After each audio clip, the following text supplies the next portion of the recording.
listening to PetLifeRadio.com.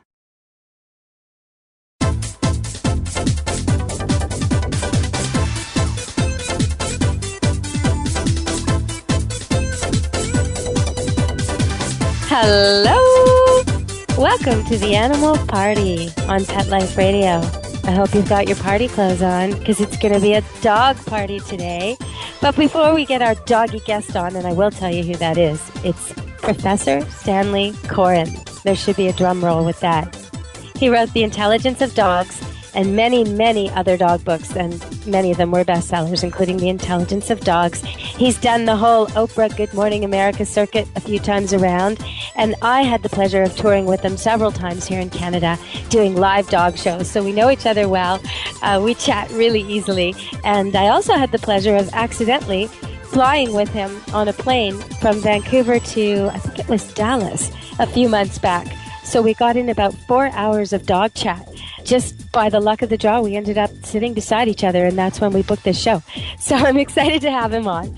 We're going to be talking about The Intelligence of Dogs, which is one of my favorite dog books of all time. I think anyone who is fascinated by dogs ought to have this on their shelf.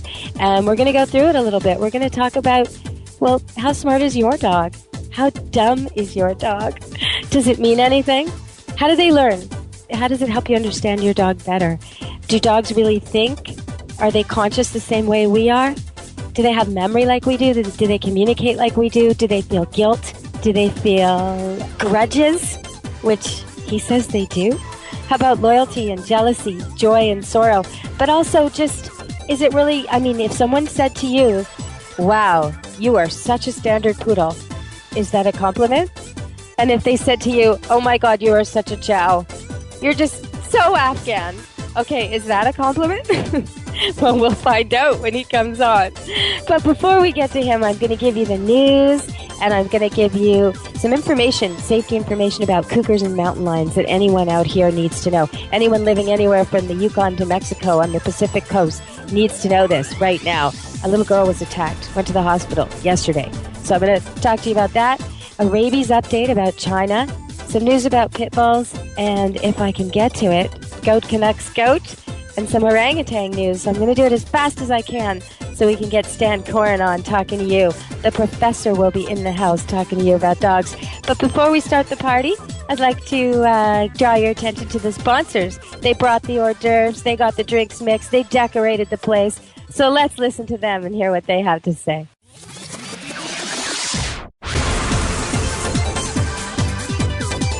Don't go anywhere, because the best is yet to come. Stick around.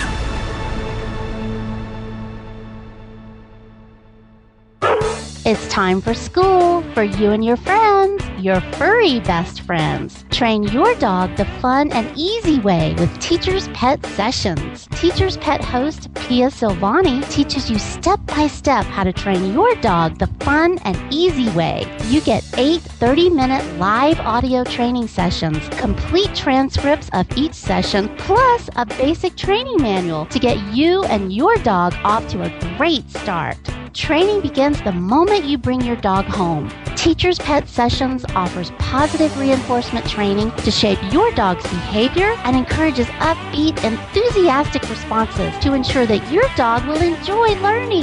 Teacher's Pet Sessions dog training is fun at both ends of the leash. So listen, learn, and laugh with your dog with Teacher's Pet Sessions. Get your copy of Teacher's Pet Sessions Volume 1 today. To order, go to teacherspetsessions.com. Hi, this is Pia Silvani, your host. Bring your dog, tug toy, and treats, and get ready to have some fun. teacherspetsessions.com.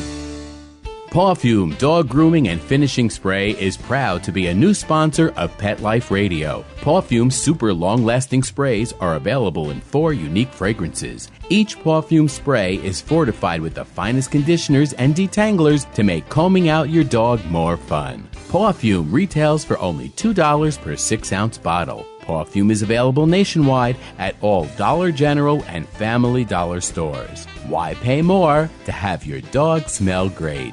Pawfume, P-A-W-F-U-M-E.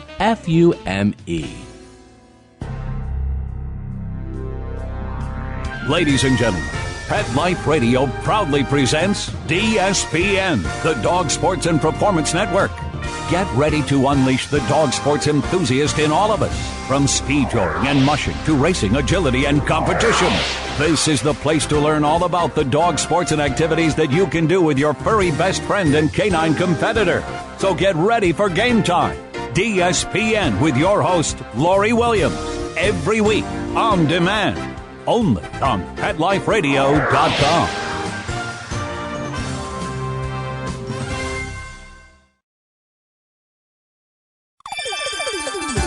Let's Talk Pets on PetLifeRadio.com.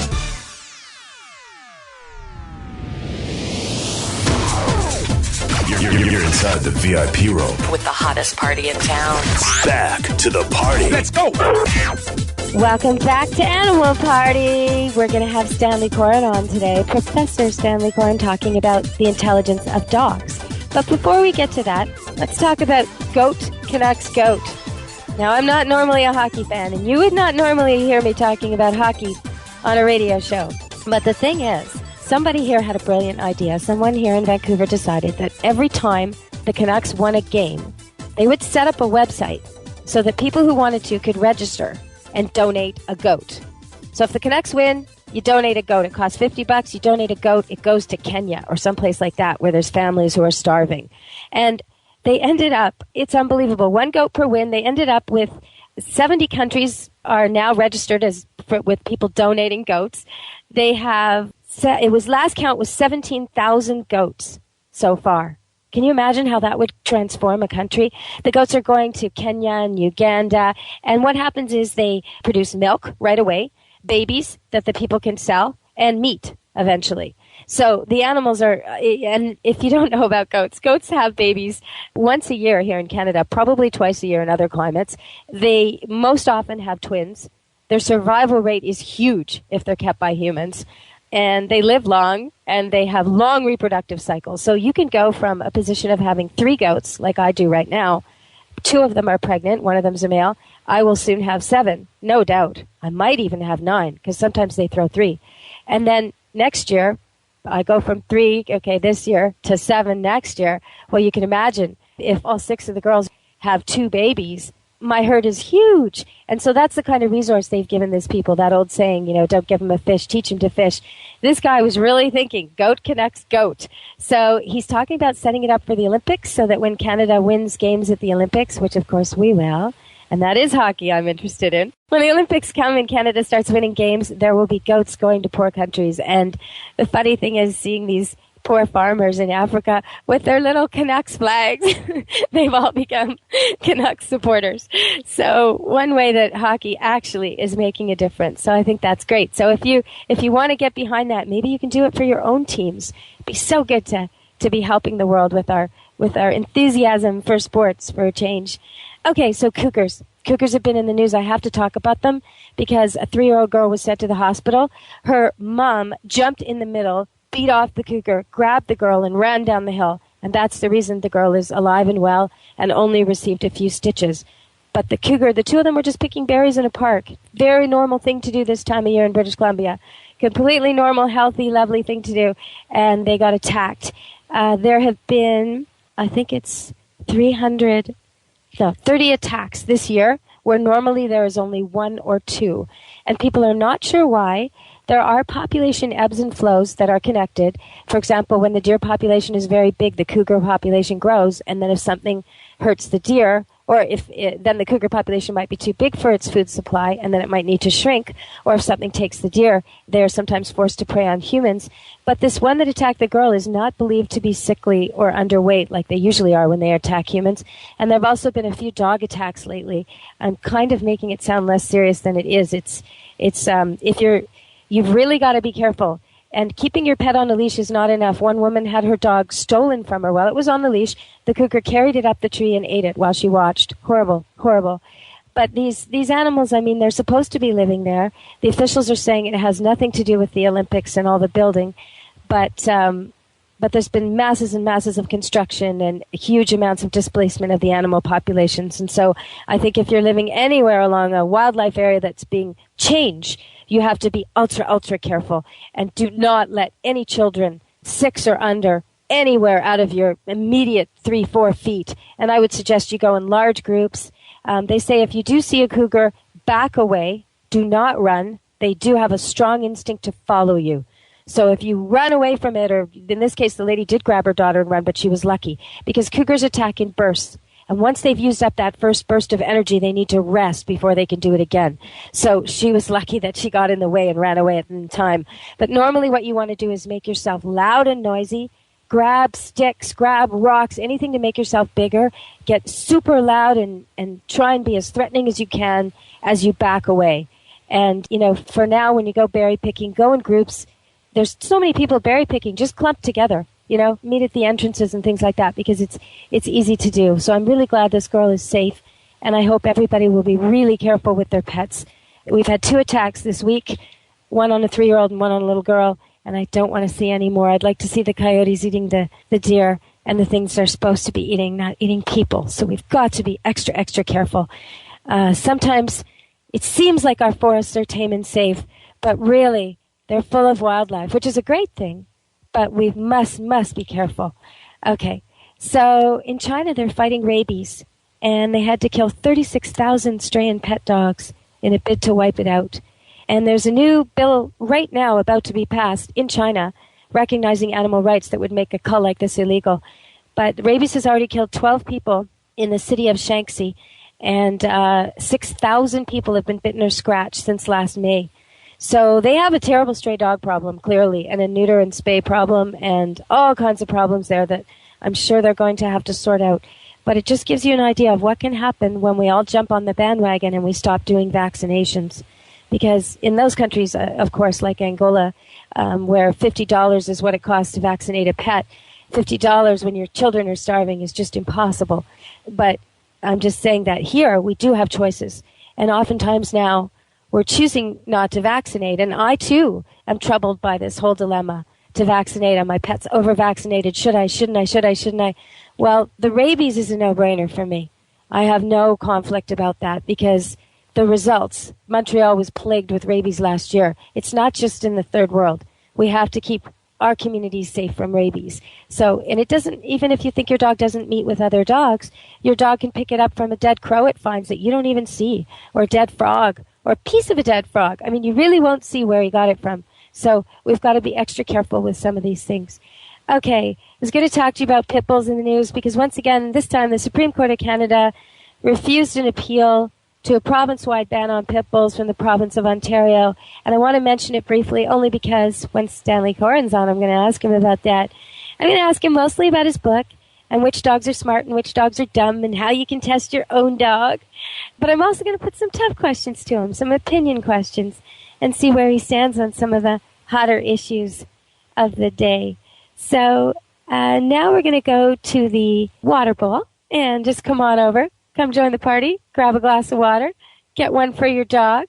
And I'll just say, I'll ask you this. This came in the news and I was thinking about dumb dogs and smart dogs, so I thought I'd bring it up. A dog out on a walk happened upon a live U.S. grenade from the Second World War and eagerly delivered it to his master, police said yesterday. Now, the 40-year-old woman walking the dog was lucky in Western Germany. And, she went to the police and he trotted back with this thing in its mouth, and they disarmed it, and everybody was okay. Is that dog dumb or smart? That's what I want to know. A dog who brings back a live grenade. Okay, and here's my riddle of the day. Before we bring Stanley Coren on, I'll just give you the riddle of the day. What must you know before you teach a dog tricks? Well, you must know more than the dog. And that's all. So that'll come into play when we talk about border collies when we get Stan on.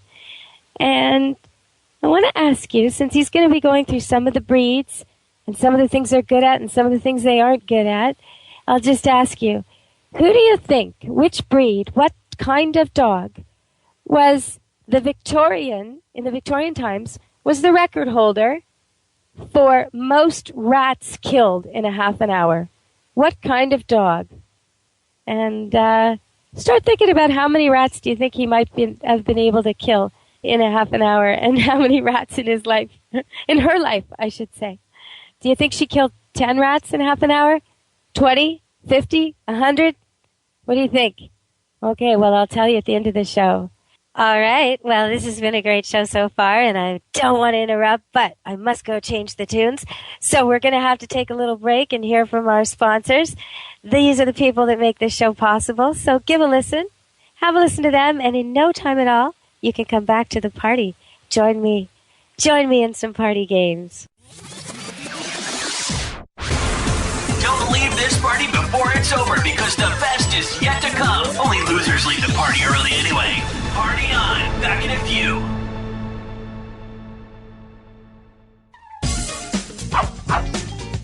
Give your dog some thought with Dog Thoughts. It's the iPhone application that everyone's talking about. Hey, what do you think of this? A man in Davis, California says he's invented an application for the iPhone that claims it can read your dog's mind. Huh? No, it's true. Now, I read about it on my cat's Twitter page. That's why Jay Leno talked about it, CBS reported on it, and now you can see what all the buzz is about. Created just for dog lovers, Dog Thoughts makes taking photos of your furry best friend more fun. Shake your dog and read his mind. On your iPhone, of course. Take a pic of your pup, shake your phone, and watch as his thoughts appear on the screen. Does he have a bone to pick with you, or is he having a tail-wagging day? Get your Dog Thoughts iPhone app today. Just 99 cents. Go to PetLifeRadioPromotions.com. That's PetLifeRadioPromotions.com.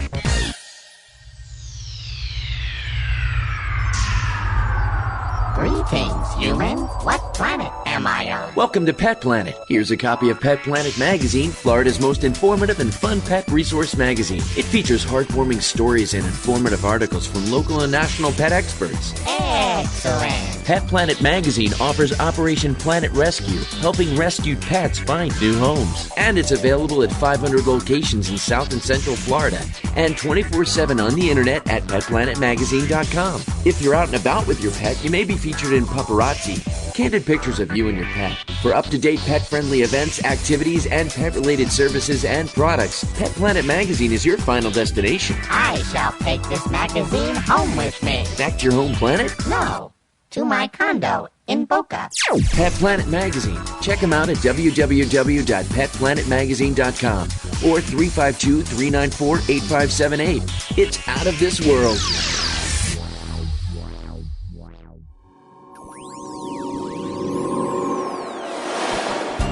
Pet Life Radio presents Paranormal Pets, where you can always expect the unexpected. Each week we'll discuss all aspects of weird or spiritual animal encounters, ghosts, totems, psychic animals, animal souls, animal angels, and animals in religion, with a little cryptozoology thrown in. Step into the supernatural world of pets with your Paranormal Pets ghostly host, Dusty Rainbolt, every week on demand, only on PetLifeRadio.com.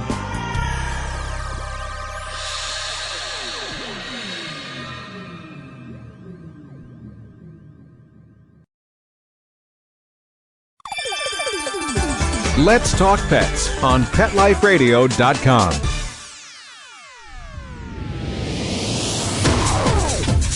You're inside the VIP room. With the hottest party in town.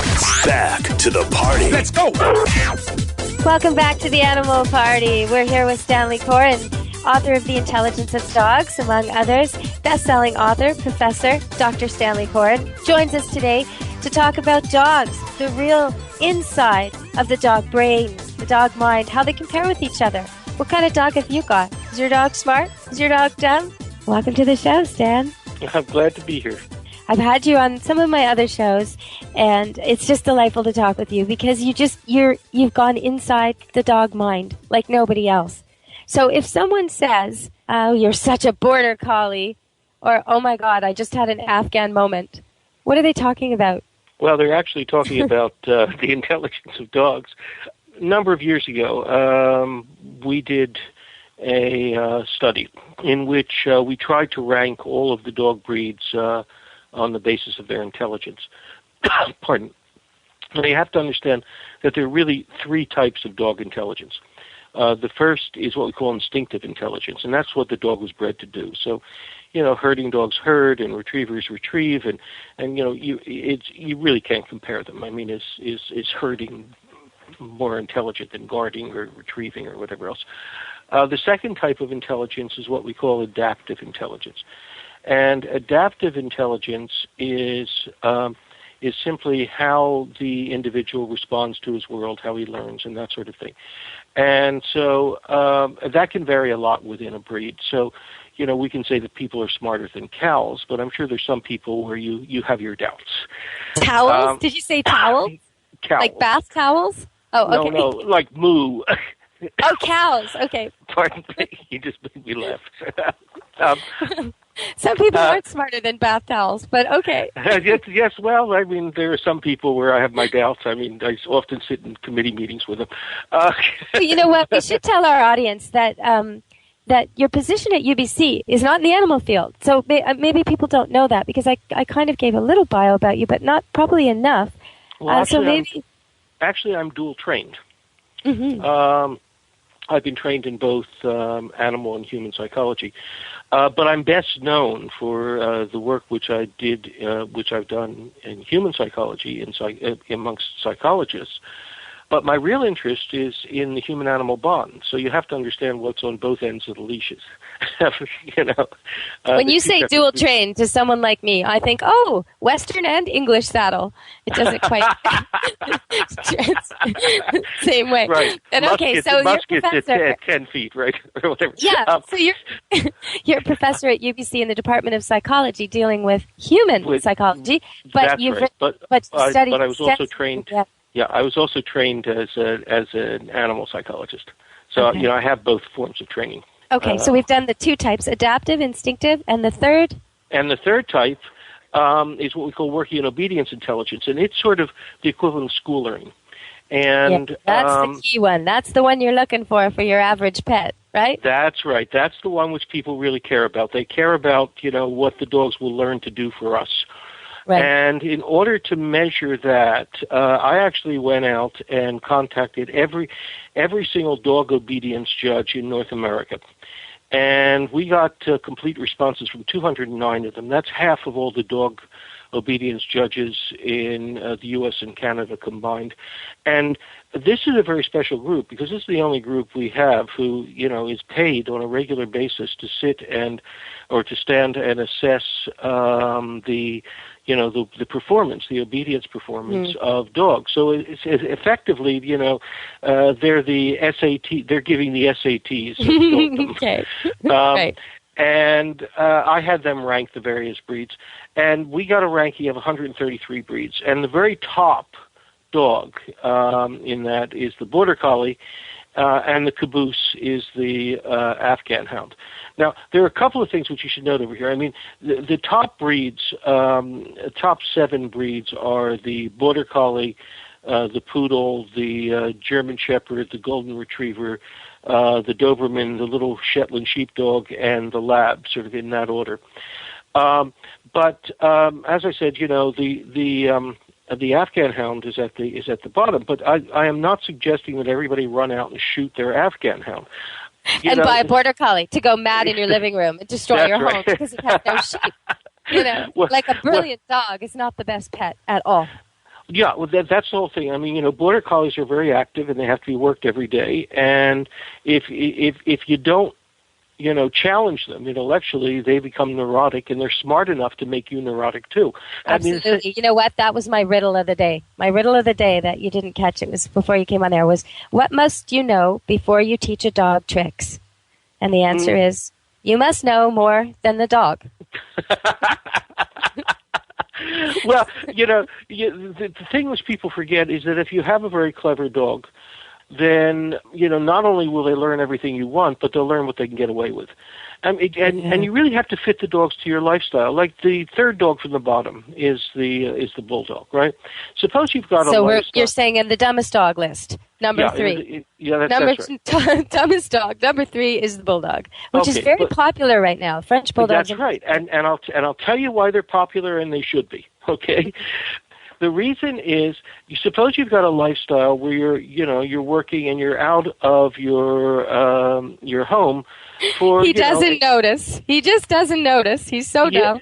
That's the thing. If you've got a Doberman, let's say he's number 5, right? He's going to get bored. Okay. And he knows the time. He knows if you're 5 minutes late. That's right. But he's also going to amuse himself by tearing up your sofa and wiping out your Ming vase collection, right? And Absolutely. whereas the Bulldog's going to take 8 hours to figure out that you're gone. And I know. And when you get there, there's this very sweet, thing, greeting you, and your furniture and your pottery are all intact, and you have to fit. Well, there's your something. lifestyle. You know what? When you just said that, because we'll go into exercise a little bit, because I think that's crucial.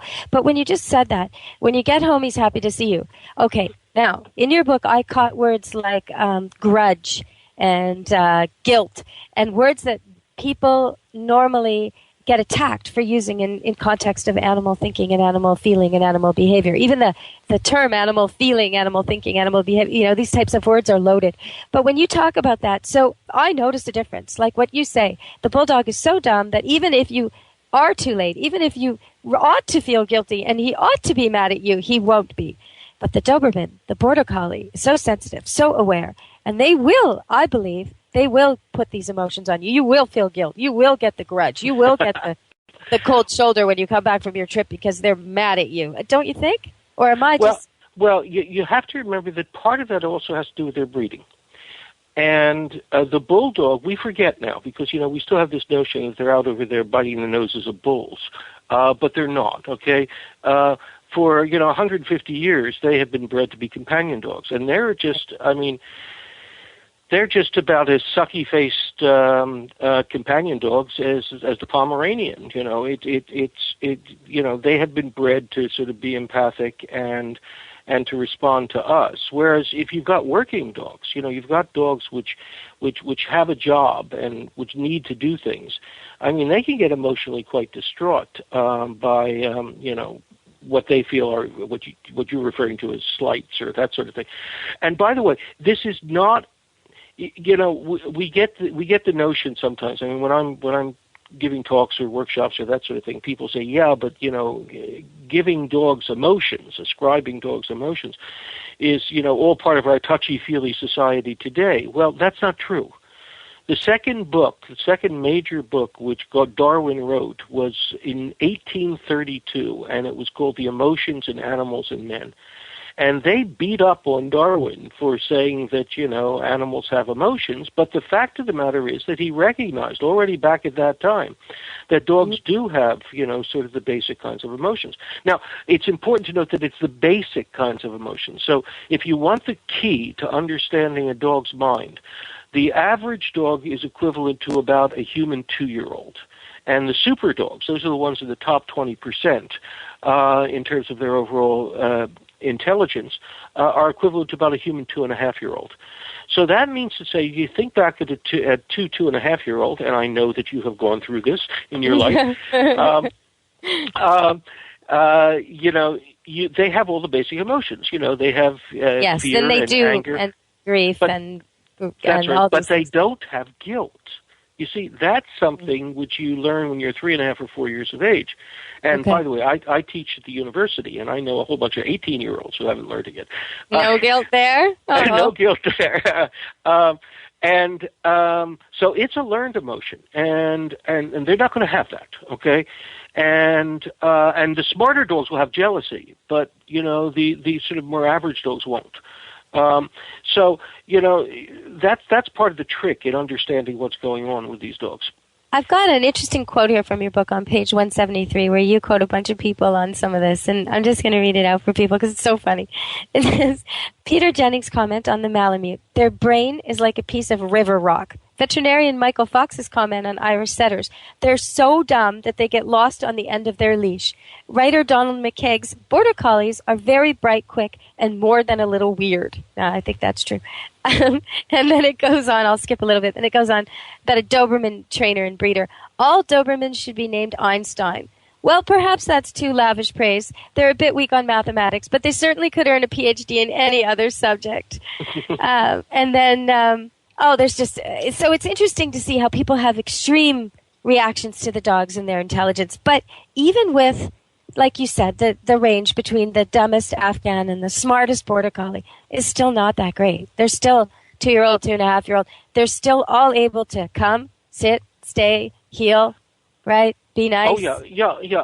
I mean, all dogs are capable of learning what we want dogs to learn. It's just that some of the dogs will learn it very, very fast. So, if you're dealing with one of the top dogs, let's say you're dealing with a golden retriever or something like that, sometimes after 2 or 3 repetitions, the dog has a clue, and after 10 repetitions, I mean, they're absolutely, perfect. Whereas, you're dealing with the same sort of thing, let's say with a boxer who's sort of in the middle of the pack. I mean, they're sort of average dogs. It's going to take them 3 times as long. And one of the reasons why I felt it was important to give this kind of ranking is I didn't want, the boxer lady to look at the golden retriever lady and say, I've got the dumbest dog in the universe. Well, you just got a breed which is going to take more work. I mean, you'll do it eventually. And memory, too, affects, right? Because some of these breeds, you learn it today, you can practice it tomorrow, and they'll remember after one go. But some of them, oh, my gosh, you have to remind them and remind them and remind them. And, each and every time you bring out the same trick, it's like they never saw it before. So memory is a factor, too, isn't it? Yeah, the memory is a factor, but also their personality. I mean, I still, a very famous dog breeder was on a magazine-type dog show with me, the magazine-type show in California. And, they brought a couple of people in. He had this regular feature in which he dealt with, dog problems. And this woman had this little West Highland white terrier, and he looked at her and he said, I'm sorry, ma'am, you really can't do a lot with terriers.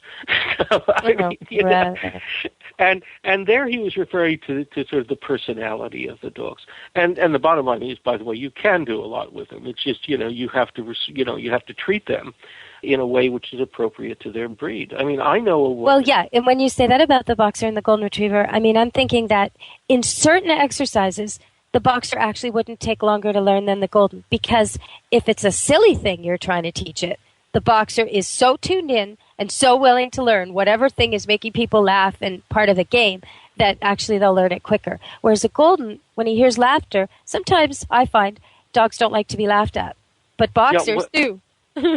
Boxers do have a sense of play. Actually, that got them in trouble. They were originally being bred to be, service dogs. And in fact, they were the first breed chosen by the Berlin police force way back in the late 80s. They don't even have a mouth, though. They can't even bite. Their mush mouth is...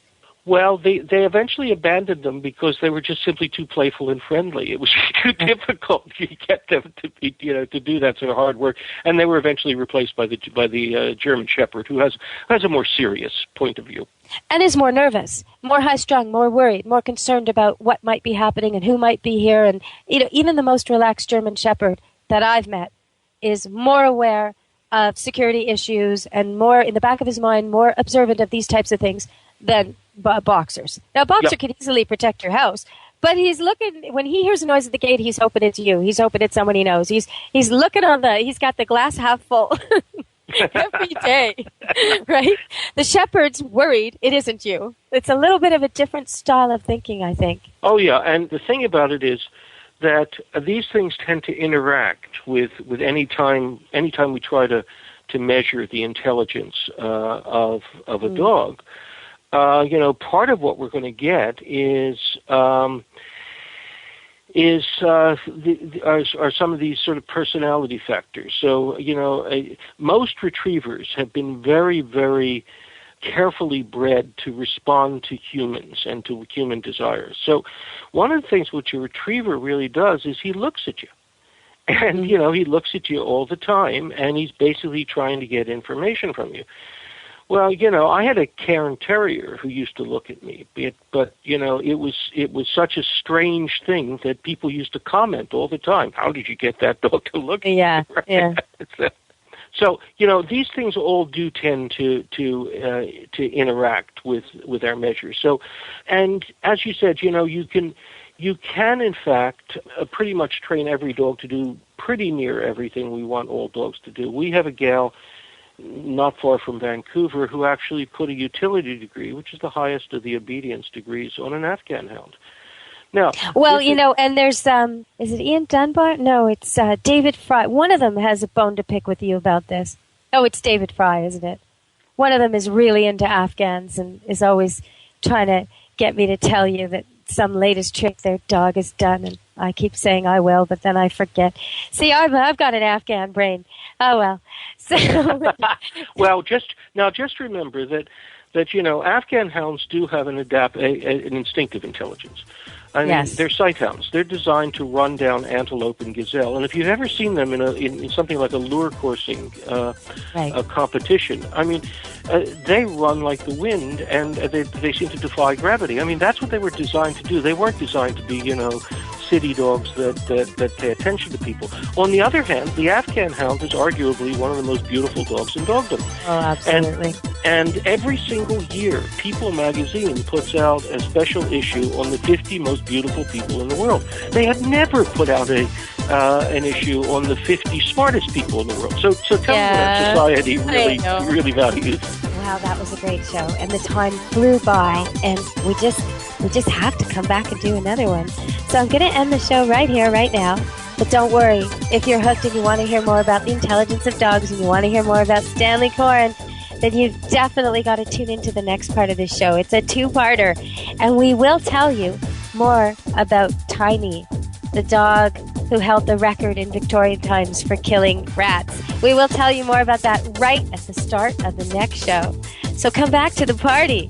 The party's an all-nighter. Come back to the party on show 2. It'll be episode 4. Tune in and listen to the rest of this show on the intelligence of dogs with Dr. Stanley Coren, professor from UBC.